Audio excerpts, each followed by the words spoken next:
ಮೀನಾಕ್ಷಿ ಸುಂದರಂ ಹಾಗೂ ಎಐಟಿಸಿಯ ರಾಜ್ಯ ಕಾರ್ಯದರ್ಶಿ ವಿಜಯ ಭಾಸ್ಕರ್.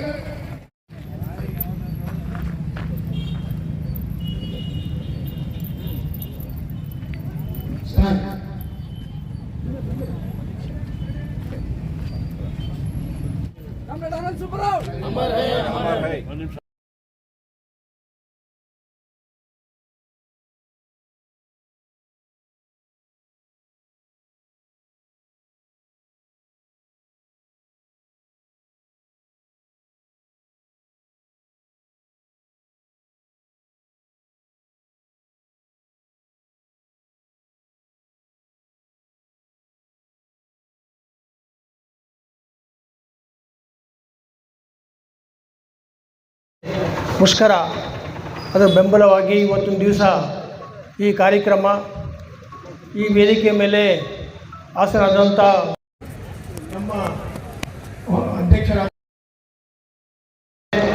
ಮತ್ತು ಕೆ ಮಾಂತೇಶ್ ಅವರೇ, ಕಾಮ್ರೇಡ್ ಅಮೀರ್ ಅಲಿ ಅವರೇ, ನಮ್ಮ ಹಿರಿಯರಾದಂಥ ರಾಘವೇಂದ್ರ ಕುಷ್ಟಗಿ ಅವರೇ, ಶರಣಬಸವ ಅವರೇ, ನರಸಣ್ಣ ನಾಯಕ್ ಅವರೇ, ಎನ್ಗೋಬ್ ಅವರೇ ಮತ್ತು ಶಾಂತಪ್ಪ ಹಾನೂರಿ, ರಮೇಶ್ ಅವರೇ, ಇಲ್ಲಿ ನಡೆದಂಥ ಎಲ್ಲ ಕಾರ್ಮಿಕ ಬಂಧುಗಳೇ, ನಿಮ್ಮ ಮುಂದೆ ಈ ಕೋಡ್ಗಳ ವಿಷಯ ನಮ್ಮ ರಾಜ್ಯ ನಾಯಕರು ಅವೆಲ್ಲ ವಿಷಯಗಳು ನಿಮಗೆ ತಿಳಿಸ್ತಾರ. ನಾನು ಕೆಲವು ನಮ್ಮ ಚಿನ್ನದ ಗಂಡಿಗೆ ಸಂಬಂಧಪಟ್ಟಂಥ ಕೆಲವು ವಿಷಯಗಳು ನಿಮ್ಮ ಮುಂದೆ ತರಬೇಕಂತ ಪ್ರಯತ್ನ ಪಡ್ತೀನಿ. ನಾನು ಇವತ್ತೊಂದು ದಿವಸ ನಾವು ನೋಡ್ತೀವಿ ಪ್ರೊಡಕ್ಷನ್ ಕುಸಿತಾ ಇದೆ. ಆಯಿತು, ಪ್ರೊಡಕ್ಷನ್ ಕುಸಿತಾ ಇದೆ, ಒಂದು ಕಡೆ ಲೋ ಗ್ರೇಡ್ ಬಿಟ್ಟು ಹೈ ಗ್ರೇಡ್ ಹೋಗ್ತಾರ. ಮಾರ್ಚ್ ಒಳಗೆ ಫೈನಾನ್ಷಿಯಲ್ ಇಯರ್ ಎಂಡ್ ಆಗೋಕ್ಕಿಂತ ಮೊದಲು ಅವ್ರು ಟಾರ್ಗೆಟನ್ನು ಮುಟ್ಟಿಸ್ತಾರೆ. ಆದರೆ ಸಮಸ್ಯೆ ಏನಿದೆ ಅಂದರೆ ಇವತ್ತಿನ ದಿವಸ ಹಟ್ಟಿ ಚಿನ್ನದ ಗಣಿ ಕೆಲವು ನಾಮ್ಸ್ ಇದ್ದಾವೆ, ಕೆಲವು ರೂಲ್ಸ್ ಇದ್ದಾವೆ, ಆಫ್ ಲೋಡ್ ಆನ್ ಲೋಡ್. ಇವತ್ತಿನ ದಿವಸ ನಾವು ಒನ್ಲಿ ಪ್ರೊಡಕ್ಷನ್ಗೆ ನಾವು ಗಮನ ಕೊಟ್ಟರೆ ಡೆವಲಪ್ಮೆಂಟ್ ಕೆಲಸ ಮಾಡೋರು ಯಾರು? ಇವತ್ತೊಂದು ದಿವಸ ಹಟ್ಟಿ ಚಿನ್ನದ ಗಣಿ ಮ್ಯಾನೇಜ್ಮೆಂಟ್ ಡೆವಲಪ್ಮೆಂಟ್ಗೆ ಇಂಪಾರ್ಟೆನ್ಸೇ ಕೊಡ್ತಾ ಇಲ್ಲ. ಸೈಮಲ್ಟೇನಿಯಸ್ ಆಗಲಿ ಪ್ರೊಡಕ್ಷನ್ ಮತ್ತು ಡೆವಲಪ್ಮೆಂಟ್ ಎರಡೂ ಕೆಲಸಗಳು ಸಮಾನವಾಗಿ ನಡೀಬೇಕು. ಅದು ಆದರೆ ಈ ಸಮಸ್ಯೆಗಳು ಆಗ್ತಾ ಇಲ್ಲ. ನಾಳೆ ದಿವಸ ಟೋಟಲ್ ಪ್ರೊಡಕ್ಷನ್ ಪ್ರಿಪ್ರೇಷನ್ಸ್ ಏನು ಮಾಡಿದ್ದೀವಿ ಅದು ಮುಕ್ತಾಯವಾಯ್ತಂದರೆ ಪರಿಸ್ಥಿತಿ ಏನು ಬರ್ತದೆ ಹೇಳ್ರಿ? ಹಟ್ಟಿ ಚಿನ್ನದ ಗಣಿ ಕಾರ್ಮಿಕರಾಗಲಿ 4,000 ಕಾರ್ಮಿಕರು ರೋಡಿಗೆ ಬರೋ ಪರಿಸ್ಥಿತಿ ಬರ್ತದೆ. ಆದ ಕಾರಣ ಇವತ್ತಿನ ದಿವಸ ನಮ್ಮ ಮೊದಲನೇ ಬೇಡಿಕೆ ಏನಂತ ಹೇಳಿದ್ರೆ, ಮೊದಲು ಡೆವಲಪ್ಮೆಂಟ್ ಪಾಯಿಂಟ್ಸ್ಗಳಿಗೆ ನೀವು ಒತ್ತಡ ಕೊಡ್ರಿ, ಡೆವಲಪ್ಮೆಂಟನ್ನು ಸ್ವಲ್ಪ ಸರಿಯಾದಂಥ ರೀತಿಯಲ್ಲಿ ನೋಡ್ಕೊಳ್ರಿ. ಅದರ ಜೊತೆಯಲ್ಲಿ ಇವತ್ತಿನ ದಿವಸ ಬೆಲೆ ಚೆನ್ನಾಗಿದೆ, ಚಿನ್ನದ ಬೆಲೆ ಚೆನ್ನಾಗಿದ್ದ ಕಾರಣ 1 ಗ್ರಾಮ್ ಪರ್ ಟನ್ ಕೂಡ ನೀವು ಮಾಡಿದರೆ ಕೂಡ ನಾವು ಲಾಭದಾಗಿರ್ತೀವಿ ಇವತ್ತೊಂದು ದಿವಸ. ಆದ ಕಾರಣ ಯಾವಾಗಲೂ ಆಗಲಿ ನೀವು 5,000 ಟನ್ ಪರ್ ಡೇ ಮಾಡಿರಿ, ಅದಕ್ಕೇನು ಸಮಸ್ಯೆ ಇಲ್ಲ.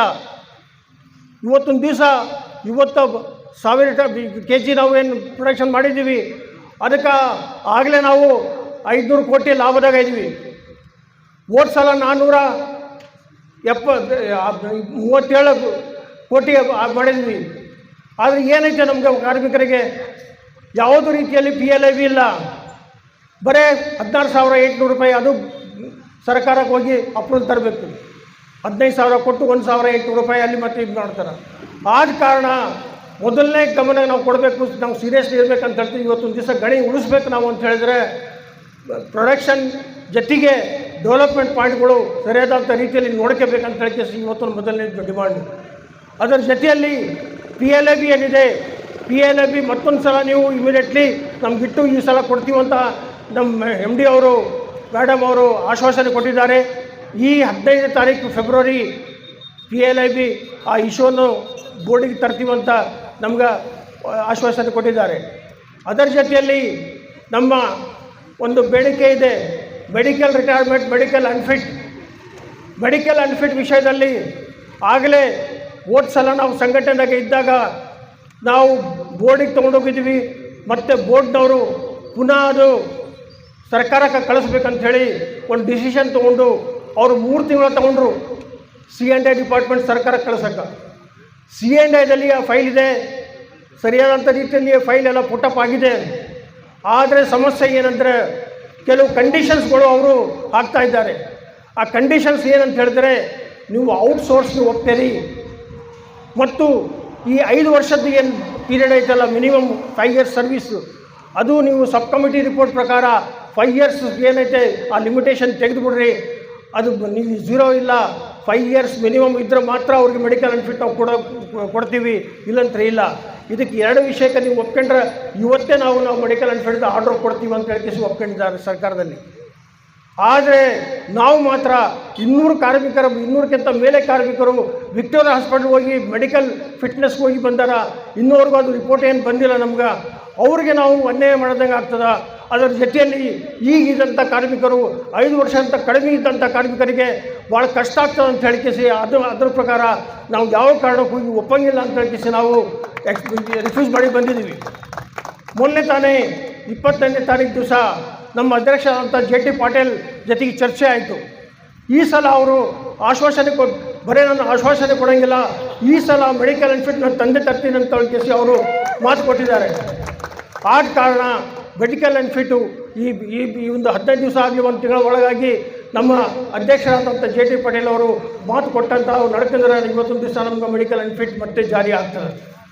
ಅದರ ಜೊತೆಯಲ್ಲಿ ಈಗ ಸಮಸ್ಯೆಗಳು ಏನು ಬರ್ತಾವೆ ಅಂತ ಹೇಳಿದರೆ, ಎಲ್ಲ ಕಡೆ ನಾವು ನೋಡ್ತೀವಿ ಕಾಂಟ್ಯಾಕ್ಟ್ ಸಿಸ್ಟಮಲ್ಲಿ ಪರಿಸ್ಥಿತಿ ಏನಾಗ್ತದೆ ಅಂತ ಹೇಳಿದರೆ, 2004ರಿಂದ ನಾವು ನೋಡ್ತೀವಿ ಟೆಕ್ನೋಮೆನ್ ಕಂಟಿನ್ಯೂಸ್ ಆಗ್ತಾ ಇದ್ದಾರೆ ಕಂಪ್ನಿಯವರು, ಮ್ಯಾನೇಜ್ಮೆಂಟ್ ಅವರು.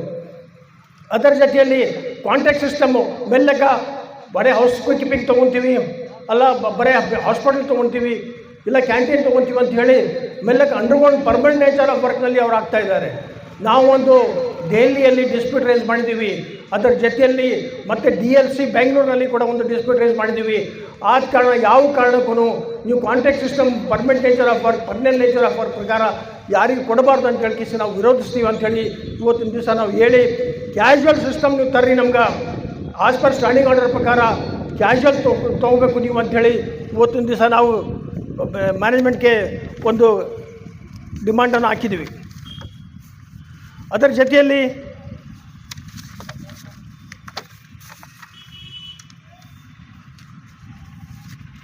ಇನ್ಸೆಂಟಿವ್ ಸಿಸ್ಟಮ್ ಯಾವುದೋ ಹಳೆ ಕಾಲದ ಇನ್ಸೆಂಟಿವ್ ಸಿಸ್ಟಮ್ 700 ರೂಪಾಯಿ, 1000 ರೂಪಾಯಿ, 1500 ರೂಪಾಯಿಗಳಿಂದ ನಮ್ಗೆ ಕ್ಯಾಲ್ಕುಲೇಷನ್ ಮಾಡಿ ಒಬ್ಬೊಬ್ಬರಿಗೆ 100, 150, 200, 300 ರೂಪಾಯಿಗಿಂತ ಹೆಚ್ಚಿಗೆ ಯಾವುದೂ ಬರೋಂಗಿಲ್ಲ. ಏನದು ಇನ್ಸೆಂಟಿವ್ ಸಿಸ್ಟಮ್? ಆದ ಕಾರಣ ನಮಗೆ ಟೋಟ್ಲಿ ಅದು ಬದಲಾವಣೆ ಆಗಬೇಕು, ಚೇಂಜ್ ಆಗಬೇಕಂತೇಳಿ ಅದಕ್ಕೆ MD ಅವರು ನಮ್ಮ ಲಾಸ್ಟ್ ಸೆಟಲ್ಮೆಂಟಲ್ಲಿನೇ ಅದು ಒಪ್ಪಿದ್ದಿದೆ.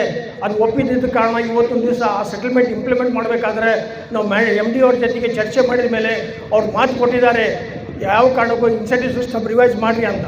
ನಮ್ಮ ಸಮಸ್ಯೆ ಏನಂದರೆ, ಇಲ್ಲಿ ಅಂದುಕೊಂಡು ಇದ್ದಂಥ ನಮ್ಮ ಘೋಷ್ ಅವರಾಗಲಿ, ಸಂತೋಷ್ ಅವರಾಗಲಿ, ಆಯ್ತು ಇವತ್ತು ಮಾಡಮ್ ನಾಳೆ ಮಾಡಮ್, ಟೈಮ್ ಇಲ್ಲ, ಇವತ್ತೊಂದು ದಿವಸ ನಾವು ಬಜೆಟ್ ಮಾಡಬೇಕು, ಅದು ಮಾಡಬೇಕಂತ ಇವತ್ತೊಂದು ದಿವಸ ಕಾಲ ಕಳೀತಿದ್ದಾರೆ. ಆದರೆ ನಾವು ಕೇಳೋಂಗಿಲ್ಲ, ಇಮಿಡಿಯೇಟ್ಲಿ ನೀವು ಆ ಇನ್ಸೆಂಟಿವ್ ಸಿಸ್ಟಮ್ ರಿವೈಸ್ ಆಗಬೇಕು, ಎಲ್ಲರಿಗೂ ಒಂದು ಮೋಟಿವೇಶನ್ ಸಿಗಬೇಕು ಅಂತ ಹೇಳಿಸಿ ನಮ್ಮ ಬೇಡಿಕೆ.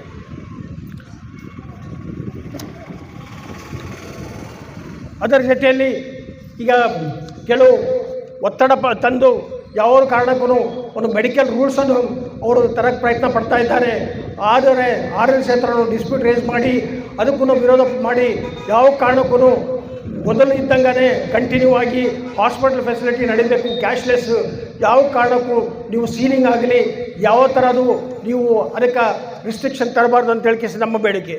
ಅದರ ಜೊತೆಯಲ್ಲಿ HRA ಸಿಸ್ಟಮ್, HRA ಏನಿದೆ ಅಂತ ಹೇಳಿದರೆ, ನಾವು ಸೆಟಲ್ಮೆಂಟ್ ಮಾಡುವಾಗ ಡಿಮಾಂಡ್ನಲ್ಲಿ ನಾವು HRA ಇಟ್ಟಿದ್ವಿ. ಆ್ಯಸ್ ಪರ್ ಗೌರ್ಮೆಂಟ್ ಪ್ರಕಾರ ಯಾವ HRA ಅವರು ಡಿಕ್ಲೇರ್ ಮಾಡ್ತಾರ ಅದೇ ನಮ್ಗೆ ಇಂಪ್ಲಿಮೆಂಟ್ ಆಗ್ತದೆ ಅಂದರೆ. ಆದರೆ ಅಲ್ಲಿ ಪ್ರಾಸ್ಪೆಕ್ಟಿವ್ ಎಫೆಕ್ಟ್ ಅಂತ ಹೇಳಿಕೆ ಆಗಿತ್ತದು. ಆ ಪ್ರಾಸ್ಪೆಕ್ಟಿವ್ ಎಫೆಕ್ಟ್ ಆದ ಕಾರಣ ನಮಗಾಗಿ ಏನಿದೆ ಅಂದರೆ ಹಿಂದಿಲ್ದು ವೇರಿಯಸ್ ಕೊಡೋಂಗಿಲ್ಲ ಅಂತ ಹೇಳಿದ್ರು. ಆದರೂ ಕೂಡ ನಾವು ಏನು ಹೇಳ್ತೀವಿ ಅಂತ ಹೇಳಿದ್ರೆ, ನಾವೇನೋ 7.5%ಗೆ ಹಿಂದಿಲ್ದು ಅರೇಸ್ಟ್ ಕೇಳ್ತಾ ಇಲ್ಲ. ನೀವು 4% ಏನು ಓಲ್ಡ್ ಬೇಸಿಕ್ ಮೇಲೆ ನಮಗೆ ಏನು ಕೊಟ್ಟಿರಿ, ಅದು ಹೊಸ ಬೇಸಿಕ್ ಮೇಲೆ 4% ನಮ್ಗೆ ಬೇಕೇ ಬೇಕು ಅಂಥೇಳಿ ಇವತ್ತಿನ ದಿವಸ RLC ಹತ್ರ ನಾವು ಒಂದು ಇದು ಡಿಮಾಂಡ್ ಕೊಟ್ಟಿದ್ದೀವಿ. ಆದ ಕಾರಣ 5ನೇ ತಾರೀಕು ದಿವಸ ಈ 2 ವಿಷಯಗಳು ಮತ್ತು ಸ್ಟ್ರೈಕ್ ನೋಟಿಸ್ ವಿಷಯದಲ್ಲಿ RLC ಮೀಟಿಂಗ್ ಕರೆದಿದ್ದಾರೆ. ಅವತ್ತಿನ ದಿವಸ ಅದು ಚರ್ಚೆನಲ್ಲಿ ಇದೆ. ಕೆಲವು ಕಾರ್ಮಿಕರಿಗೆ ಡಿಸ್ಮಿಸ್ ಮಾಡಿದ್ದಾರೆ. ಈ ಡಿಸ್ಮಿಸ್ ಕಾರ್ಮಿಕರಿಗೆ ಈ ಮತ್ತೆ ರೀಇನ್ಸ್ಟೇಟ್ ಮಾಡಿ ಅವ್ರಿಗೊಂದು ಅವಕಾಶ ಮಾಡಿ ಕೊಡಬೇಕು ಅಂತ ಹೇಳಿದ್ದಾರೆ. ಅದಕ್ಕೆ MD ಮೇಡಮ್ ಒಪ್ಕೊಂಡಿದ್ದಾರೆ. ಮೋಸ್ಟ್ಲಿ ಅದು ಡಿಸ್ಮಿಸ್ ಕೇಸಸ್ ಮತ್ತೆ ಪುನಃ ವಾಪಸ್ ಬರ್ತಾರೆ ಅವರು. ಅದರ ಜೊತೆಯಲ್ಲಿ ಸಿಲ್ವರ್ ಜೂಬ್ಲಿ ಅವಾರ್ಡ್ ವಿಷಯದಲ್ಲಿ ಈಗ ನಾವು 25 ಗ್ರಾಮ್ಸ್ ನಾವು ಕೇಳಿದ್ದೀವಿ. ಆದರೆ ಸೆಟಲ್ಮೆಂಟ್ ಟೈಮ್ನಲ್ಲಿ ಮಾತುಕತೆಯಲ್ಲಿ ಅವ್ರು ಏನು ಮಾಡಿದ್ರು ಅಂತ ಹೇಳಿದ್ರೆ, ಇಲ್ಲ ಈ ವಿಷಯ ಬೋರ್ಡಿಗೆ ತೊಗೊಂಡೋಗ್ತೀವಿ, ಬೋರ್ಡ್ನಲ್ಲಿ ಅವ್ರು ಏನು ಇನ್ಕ್ರೀಸ್ ಮಾಡ್ತಾರೋ ಅದು ನಿಮಗೆ ಇಂಪ್ಲಿಮೆಂಟ್ ಮಾಡಿ ಕೊಡ್ತೀವಿ ಅಂತ ಹೇಳಿಸಿ ಅವ್ರು ಮಾತು ಕೊಟ್ಟಿದ್ದಾರೆ. ಅದು ಮಾತ್ರ ಅವ್ರು ಮಾಡ್ತೀವಿ ಅಂತ ಹೇಳಿಸಿ ಹೇಳಿದ್ದಾರೆ. ಮತ್ತು ಈ 15ನೇ ತಾರೀಕು ಫೆಬ್ರವರಿ ಈ ದಿವಸ ಅದು ಬೋರ್ಡಿಗೆ ಮತ್ತೆ ಪುನಃ ಹೋಗ್ತದೆ. ಅಲ್ಲಿ ಏನು ನಿರ್ಧಾರ ಆಗ್ತದೆ ಅದು ನಮಗೆ ಅಪ್ಲೈ ಆಗ್ತದೆ. ಅದರ ಜೊತೆಯಲ್ಲಿ ಕೆಲವು ಮಂದಿಗೆ ಈಗ ಒಂದು ಸೆಟ್ ಆಫ್ ಬ್ಯಾಚ್ 5 ವರ್ಷ 10 ವರ್ಷ ಅವರು ಕ್ಯಾಂಟೀನು ಮೆಟ್ಲಾಜಿಕಲ್ ಸೆಕ್ಯೂರಿಟಿನಲ್ಲಿ ಕೆಲಸ ಮಾಡ್ತಾಯಿದ್ದರು. ಅವ್ರಿಗೆ ಅಲ್ಲಿನೂ ಪ್ರಮೋಷನ್ಸ್ ಇಲ್ಲ, ಇಲ್ಲಿನೂ ಪ್ರಮೋಷನ್ಸ್ ಇಲ್ಲ. ಆ ಕಾರಣಕ್ಕೆ ಅವ್ರಿಗೆ ಪರ್ಮನೆಂಟ್ಲಿ ಇಲ್ಲೇ ಟ್ರಾನ್ಸ್ಫರ್ ಮಾಡೋಂತ ನಾವು ರಿಕ್ವೆಸ್ಟ್ ಮಾಡಿದರೆ ಅವ್ರು ಏನು ಮಾಡಿದ್ರು, ಡಿಗ್ರೇಡ್ ಮಾಡಿ ಒಂದು ಇನ್ಕ್ರಿಮೆಂಟ್ ಕಟ್ ಮಾಡಿದರು. ಅದು ಪುನಃ ಮತ್ತೆ ಒಂದು ಇನ್ಕ್ರಿಮೆಂಟ್ ಹಾಕಿ ಕೊಡಬೇಕಂತ ನಮ್ಮ ಬೇಡಿಕೆ ಇದೆ. ಅದನ್ನು ಅವರು ಮ್ಯಾನೇಜ್ಮೆಂಟ್ ಅವರು ಒಪ್ಪಿದ್ದಾರೆ. ಅದು ಅಪ್ಲೈ ಆಗ್ಬೋದು. ಆದ ಕಾರಣ ಈ ಕೆಲವು ವಿಷಯಗಳು ಏನಿದಾವ, ನಾಳೆಯಿಂದ ಬೆಳಗ್ಗೆ ಆಫೀಸ್ ಗೇಟ್ ಮುಂದೆ ನಾವು ಸರ್ಕಾರ ವಿರುದ್ಧ, ಮ್ಯಾನೇಜ್ಮೆಂಟ್ ವಿರುದ್ಧ ನಾವು ಸ್ಲೋಗನ್ಸನ್ನು ಕೂಗಿ 15 ನಿಮಿಷ ಕಾಲ ನಾವು ಡ್ಯೂಟಿಗೆ ಮತ್ತೆ ಪುನಃ ಹೋಗಬೇಕು. ಅದಕ್ಕೆ ನಿಮಗೆಲ್ಲ ಸಹಕಾರ ಬೇಕು. ನಿಮಗೆಲ್ಲ ನಮ್ಮ ಜೊತೆಗೆ ಇರ್ತೀರಂತೇಳಿ ಆ ವಿಶ್ವಾಸದಿಂದ ನಾನು 2 ಮಾತು ಮುಗಿಸ್ತಾ ಇದ್ದೇನೆ. ಧನ್ಯವಾದ. RTV ಕನ್ನಡ, ಚಿನ್ನದ ನಾಡಿನ ಕನ್ನಡಿಗರ ಧ್ವನಿ. ನಮ್ಮ ಚಾನಲ್ ವೀಕ್ಷಿಸಿದ ನಂತರ ಲೈಕ್ ಮಾಡಿ, ಶೇರ್ ಮಾಡಿ, ಸಬ್ಸ್ಕ್ರೈಬ್ ಮಾಡಿಕೊಳ್ಳಿ. ರಾಯಚೂರು ಜಿಲ್ಲೆಯ ಪ್ರತಿನಿಧಿ ಶ್ರೀನಿವಾಸ್ ಮಧುಶ್ರೀ, ಹಟ್ಟಿ ಚಿನ್ನದ ಗಣಿ. ಧನ್ಯವಾದಗಳು.